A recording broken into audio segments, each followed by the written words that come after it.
It's Friday, Feedback Friday, the feedbackiest day of the week. It's Feedback Friday. I'm really tired, guys. I am emotionally and physically exhausted right now. It has been a tough few weeks, just a lot. And I'm not the only one. It seems like everybody is going through some sort of period of upheaval. I don't know why.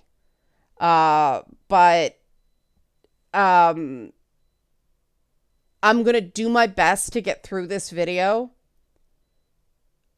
I have tried to start and stop this video. I keep forgetting what I said. I keep messing things up. I am exhausted. So I'm declaring that right off the top. But I'm going to have to talk about some tough stuff. So please give me the benefit of the doubt here. I'm fried. Help support this channel. Become a monthly patron. Patreon.com/LeannaK. Or buy a one-time Leanna Care session for someone who can use it but can't afford it. Coffee.com/LeannaK. I finally met with the gentleman that you guys subsidize the Leanna Care sessions for. He's a really cool guy his experiences with the mental health system are just, it's not fair. And so hopefully we'll be able to figure out, better for him. And you guys made that happen. So thank you for that. Now's a really good time to become a patron if you'd like to be as well. Precisely because,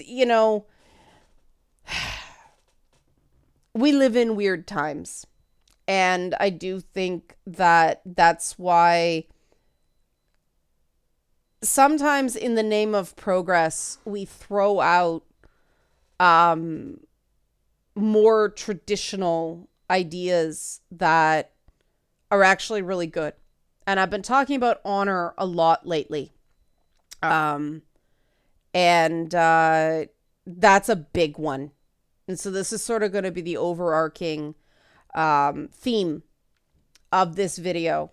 I can't call things For Honor because YouTube's going to think that's about a video game, but it's a pretty video game, so that's okay. But right off the bat, I want to apologize to Robert Willing. Robert is a great guy, and you may know I go on his stream sometimes just to shoot the shit, talk about comics and stuff. He makes me laugh. Hey, that was just like a rabbit thing. But I let a troll have too much rope on my channel and in my comments, and he said something really wrong about Robert. And I was like, that's it. I thought I should have reined the guy in before that, but I was trying to not give him attention because they're those clout chaser types that try to get people on their stream to fight, right, for the drama, or they can play the victim when they get blocked for cause. So I didn't want to give them the satisfaction, but I did ban the guy because of the crack he took at Robert. I feel terrible about it, and I am really sorry that I allowed that to happen. I didn't go with my gut. I got cowed by people screaming at me about censorship, and I let it go too far. Lesson learned. I've been learning those lessons a lot lately. I apparently have a lot more to learn on this subject, but there are other people as well I've apologized to privately. I've talked to privately because they also had bad experiences because people were just assholes. And I don't like the idea that other people have to get hurt for me to learn a lesson. So this is me owning it. And this is me saying, I'm going to do better. And, this is me saying sometimes the right thing to do is not popular. Every time you stand for something, somebody's going to oppose you because, these clashes, they're binary. You have to pick a side. on some of these things, and I just don't. And so, I mean, that's why I do a Patreon and coffee model, because I do not chase clicks. I can't live with myself. And so, that's going to be the general theme of this. Before I get into that, I do want to thank the commenter that pointed out that I misspelled Jane Austen in the thumbnail for the two women talking. I looked at it and looked at it and looked at it and thought it looked wrong. And I was just too damn tired. I guess when I'm tired, I default to wrestlers instead of Renaissance writers. No, she wasn't Renaissance. She was Regency period. Song will kill me for that. I kill myself, Song. No, kidding. That's going to get me in trouble too. See, everything I say in this video is going to get me in trouble because you can't make fucking jokes anymore. You can't have a nuanced position, and I'm sick of it. But thank you for that. I was looking at it. I couldn't figure out what was wrong with it. Yeah, that's the kind of week it's been. See, we all make mistakes, and there's no honor in denying when you've made a mistake. And there's also no honor in holding someone to something another person said. And there was a lot of that in certain threads of comments this week. And I'm not going to read those comments because I don't want to reward that. I stand by what I say, not what people assume I think. But every so often I make an exception to that because certain things touch nerves and it's very real. And, we live in an age where progress seems to move very fast. And every week it seems sometimes there's a new term to learn or a new thing we're not supposed to say. And it can get very daunting. And there's a particular thing that for some odd reason, and I will say shout out to Oron Darklord. He warned me about this. He warned me about this specific thing. And I should have listened to him about how if certain people don't push back on really radical rhetoric, it can cause problems. And the more I had individual conversations, because obviously, when somebody's talking to you, a voice, or they're looking at you over a camera, you can rely, like, they're coming at you straight, right? Unlike YouTube commenters who could be shit posting or trolling or whatever.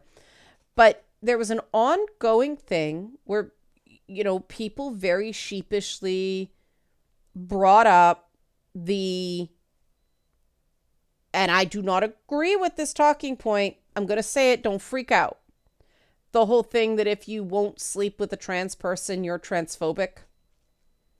I understand what that talking point is designed to convey. It doesn't.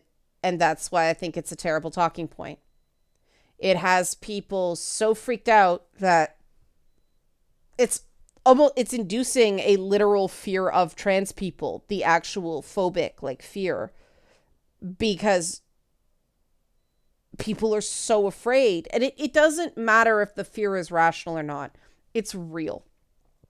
And it's held by people. Some people, yeah, they're transphobes. Transphobes exist. People with malice do exist. People that are otherwise not bad people sometimes just go crazy on this particular topic.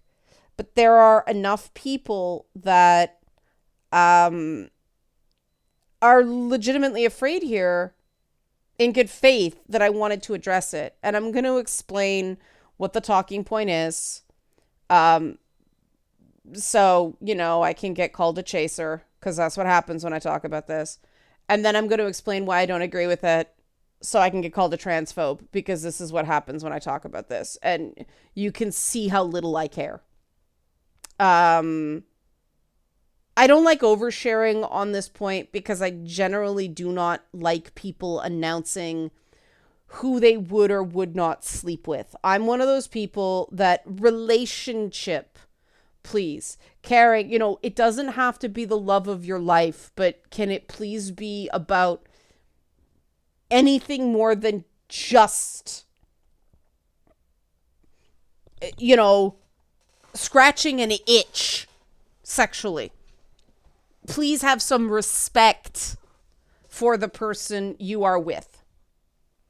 And so, and ignore this at your own peril, guys. Whenever somebody announces, oh, I wouldn't sleep with this group of people, or I wouldn't sleep with, especially if they say because I want kids, that'll put off a lot of cisgendered women who don't want to just be baby makers in the eyes of people. And it's amazing how long you can know somebody and that doesn't come out. And then one day, I don't know what happens, all the ugly just comes out. And, that's a great way to put off anyone with honor. Because, if you really want kids, there's science. It's so funny that people go science, science, science. And there are alternatives to, the old-fashioned plain method. Yes, that is a Tim Hortons brand of donut. And yet people seem to forget that when it comes to, well, I wouldn't date this person or that person because I want kids. Okay, so your gametes are more important than a meaningful relationship. And that is general topic. That's just what people hear with that stuff. Reject it if you want. Keep being written off as an asshole. I don't care. I'm just here to tell the truth. And that's pretty much what that statement that I won't repeat because it's painful for people is trying to say. That is the issue really that you're not physically attracted to a given person? Or is it you don't like the idea of your trans status? Because let me tell you, there are some phenomenally attractive transgender people out there. And that's why I get called a chaser. Because, even though I say, no, it's about the whole person. Oh, you're a chaser. You're a chaser. You're a fetish. You're creepy. No, man. Like, pick a lane, please. Do you want support here? Or do you want people to just keep saying this stuff? Like I said, I don't care. I just find it amusing. Because I'm one of those people that I am completely confused about this entire flip out over trans people. I know, Nicole Maines, really cute, right? In all ways. She's adorable. Dreamer, adorable, right? I mean, Brian Michael Smith on 911 Lone Star, that is a fine looking man. That's it. And, Laverne Cox's style game is fire. What do I care if there are even times I'm like, damn, at Ezra Miller's makeup game, right? I thought, Demi Lovato's They Them Phase, she looked, because she's a she now again, she looked pretty great at times. I'm not going to overcomplicate that. I don't get why anybody would. You're cutting yourself off from some pretty cool people. I can't delve into the mind of every single person who would say that.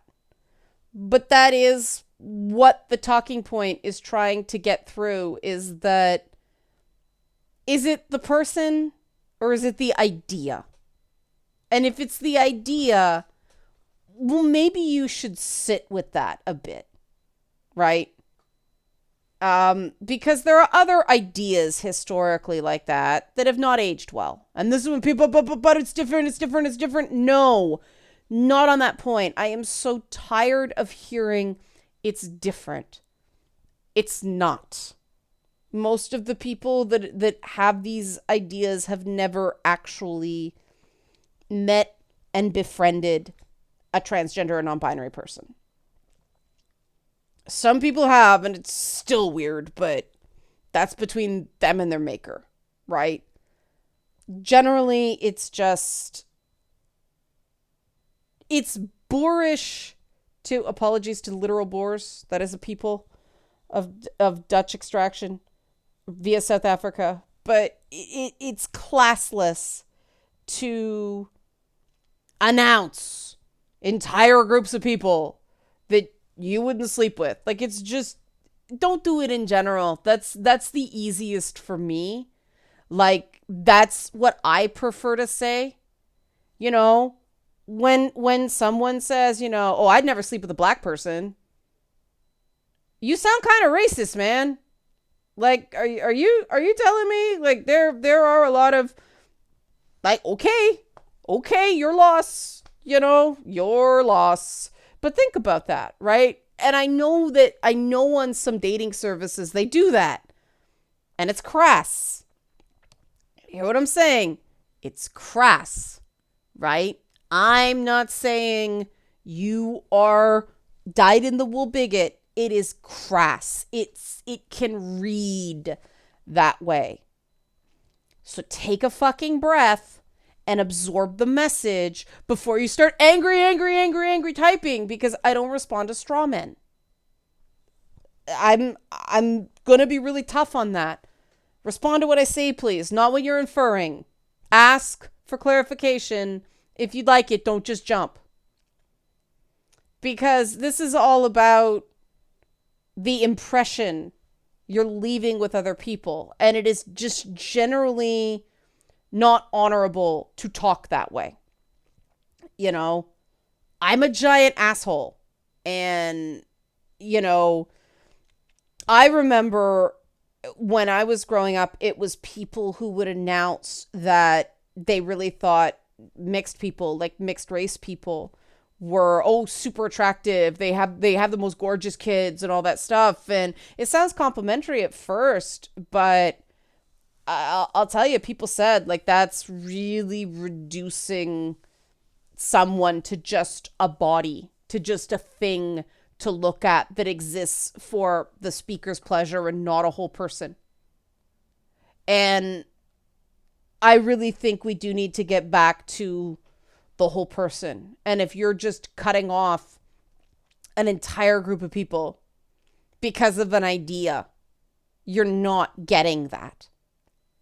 And so we can solve this problem by removing the specificity and going to the generality of, it is just generally not classy to announce that there's an entire group of people that you either would or wouldn't sleep with. I mean, God, redheads, I love redheads. Like, I haven't heard that 200 fucking times this week at a convention. Like, that's nice. I don't care. Because, for all your, well, I have this preference, I prefer this, there's always an exception. There's always an exception. Trust me, if you get to know people well enough, there is an exception, and you're really cutting yourself off from some great experiences by having to announce, by having to virtue signal in that way that you just won't. Who cares? Who cares? No one cares. I don't care what you do with your private parts. I'd like you to care less what I do with mine. Thanks. Right? That seems so simple. Let's just leave it there, and we can solve the problem of this wedge with that isn't specifically about this, so it's easier to understand. Because really, you are saving yourself, because you announce that, you don't know who sees or hears it and then isn't going to want to have anything to do with you. Because I know, somebody did it a few weeks on my Twitter about trans women. And it was, well, I would never sleep with a trans woman because I want kids, and a whole bunch of cisgender women went, oh, that's your MO? for a romantic relationship with a woman? Really? And so if you want to avoid these unintended consequences, then they get all aggrieved, but that's bullshit. That's where the behaving without honor comes in. Because if you're going to take a big swing, yeah, you might hit a home run, but you also may strike out. Do not take those big swings unless you're prepared to offend people. I am prepared to offend people. I stand by this. But, and I hate that I don't even know how to label this video on YouTube because their standards are so stupid that I could get in trouble even for talking about this. And it's stupid because this is a solution that everybody can just understand, doesn't single out any group. Just don't do it. It's coarse. And if you do it, be prepared you're going to alienate people. If you're fine with alienating people, if you just want to be a dick, pardon the pun, great. But be prepared to accept the consequences. And don't complain about it when you get those consequences. Don't play victim and piss and moan because people didn't want to talk to you. You knew that was a risk. Behave with honor. Real simple. So the rest of this video, because the corset conversation flips some people out too, but I'll save that for the conversations with Song because I think Song is great. But I want to spend the remaining time. One very funny comment about the poop thing. This cracked me up. Wait, if it's poop condescension, is that a shitty topic? Well done, commenter. But I want to talk about some really heartfelt comments I got from the male friendships video. And that was one of those videos. It didn't do great in the YouTube algorithm, but the people who watched it spoke to a lot of people, so I thought that was good. Again, that's why I have the Patreon model. I don't chase clicks. So here's some really... these all kick me in the feels, right? This is the shortest one, so I'm going to start with it. I think the reason why guys like dark humor is because we can express a lot of the darker emotions we have and at the same time not feel like we're putting a burden on anyone, since it's just a joke and therefore it's okay to laugh and not be taken seriously and require action by us. Speaking from experience, we guys don't always have the right words, and most of the time all we can do is just be physically in the same space and it feels like we're not doing enough. And that, I related to that. One of the things that pisses me off about current paradigm is I don't even get to make jokes about my own experience without somebody freaking out and calling me some sort of bigot. And that is my way of processing not great things that have happened to me.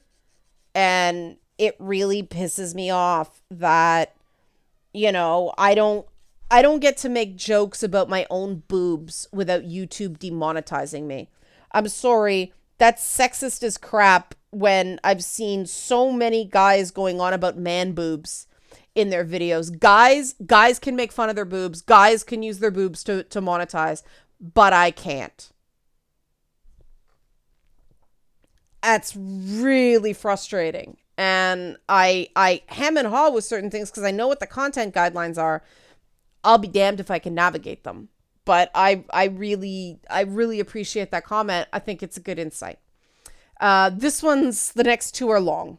I think with guy friend groups, there is a taught lack of self-awareness. There's a tendency for guys to see their friends as the guys or the lads. And it's a way of thinking that inherently strips away individuality. On top of that, there's a big emphasis on don't think. Like, don't think, just do, is a behavior that has led to a lot of hold my beer moments, as well as some Darwin Award contenders. Or if one of the guys does something he knows you don't like, you're taught not to think about it. Don't bring down the vibes of the group. Everyone else is having a great time. Just laugh along like the rest of us. It's easier if you don't think about it. And I do think some of this is actual manipulation, while some of it is ingrained socialization. And it's not a person-by-person thing. Guys can flip between learned behavior and active manipulation. Wow, is that wise? Okay, there's more. There's also this social dynamic taught to boys at a young age that only the people at the top of the pecking order get to complain. Like the mob boss is the only one in the room who's allowed to voice his complaints, and the issue is addressed immediately. So being able to complain is inherently linked to power and social standing. So if you're an average kid in school and a popular kid comes over and starts messing with you, you have no right to complain. If you push them off, you're overreacting and could risk further ostracization or becoming a target. So best policy is to play it off, just boys being boys after all. This taught behavior of don't think and don't complain are what can lead to this dissociation you were talking about. The best thing a guy can do when he doesn't want to cause a fuss or lose his group of friends is just compartmentalize those feelings. Never process them. Never think about them. Put them in a box and lock it away, which may be a behavior that guys extend to any feeling they experience, which is why some guys can find it generally difficult to express themselves even when prompted to in a safe environment. Guys don't think about our feelings because we're taught not to think at all. Wow, commenter. Wow. Like this is what I love when people drop something like that. And this is why I need to keep some boundaries in this community so people can feel confident that they can express something like that without, getting that picked on and silence thing. That's a hell of an observation. I'd love to know if other people have had similar experiences because it would explain a lot of what I'm observing. So, next one. When I was younger, there was an acceptable guy behavior that I always had trouble dealing with, and it's still a friendship red flag for me these days. It was just taken as given where I grew up and where I went to college that when a guy got a girlfriend, he would just drop all his friends and you wouldn't see him for months, if until the breakup, and then you'd all basically be there to keep him occupied until he found another girl. I had a surreal moment in college where one friend randomly offered to take me to the cinema, which had never happened before. I'd hang out with them as a group and go to their stuff, but never on my terms. Later, it went click that he just split up with the girlfriend, hence extra time for me. There was even one dude I became friends with between breakups, and as soon as he got the next girlfriend, literally MIA for 7 months. The kicker was in booking a couple's holiday for my birthday, although I had the decency to send a 10-second video from the airport. And you were always expected to just take it and put up with it because complaining about your friends not spending time with you was gay or whatever insult. And as another commenter described it, if you complained, they could drop you and be left completely alone as opposed to sometimes alone. You were expected to be understanding that you would always be outranked in the other person's priorities. Even had an otherwise close friend skip out on celebrating my birthday when he knew it was always a lonely, depressing time of year because he thought he had a chance to score with a girl. I was always someone who valued friendship, and I struggled with self-esteem for years because I was getting the message that, as my angsty self used to complain, can't stick a dick in equals less value as a person. I even ended up sticking with an abusive friend who was bi and kept making unwanted advances for a while because at least he was giving me his time. These days, of course, I know it's an issue with them and the unhealthiness of that relationship that, honeymoon period or not, they're capable of spending any time apart. It's one of the reasons I really can't stand Mike from Stranger Things and the shitty way he treats his friends in seasons 3 and 4, regularly ditching them to make out with Ellen, saying it's their fault for being annoyed because they don't have girlfriends. Max and Lucas, on the other hand, have a healthier balance of spending time together with the others. And I'm like, yo, Max and Lucas, there must be another season. Interesting. I mean, this is what happens when guys can express themselves. It's and this is why it's sort of like I don't like the toxic masculinity shutdown because okay, you think a behavior's toxic, so what? You take away the behavior, you leave them with nothing. It's that video game trolley problem of you're out of food. Do you eat the poison food or starve, right? Instead of going, okay, let's offer an alternative where people can speak and be respected and be heard. And I treasure these insights, which is why I feel responsible for and I keep using the word dignity, but it's not even about that, right? Because if someone is behaving in an undignified manner, I don't owe them surplus dignity, right? It's honor. It's let's all behave like we want people to be proud to be with us, instead of, this idea that I am only going to stick to groups who can't kick me out. Because I've been kicked out of a lot of groups, right? I am the queen of getting put on weird ass block lists. And I am fucking proud of that. Because I stand by what I said. I don't care that it's unpopular. It'll be fine in 6 months to 10 years. All of a sudden, everybody will agree with the thing that they canceled me for back in the day, but that's fine. That's fine because I did it when it was hard. Not just when it's easy to jump on the bandwagon. And you don't get rewarded for that monetarily. It doesn't make you the most popular person around. But what it does earn you is you attract the right people. You attract people you actually can trust. And that's why I don't care about the people I piss off. I care about the people that come here and share this stuff so we can all understand things better and feel less alone and recognize, hey, that thing happened to me not because I was wrong, but because it was wrong to do to me. And, that's worth all the crap. So that's been this Feedback Friday. Help support this channel. Become a monthly patron. Patreon.com/LeannaK, or buy a one-time Leanna Care session for someone who can use it but can't afford it. Coffee.com/LeannaK. Thanks for watching and have a great weekend.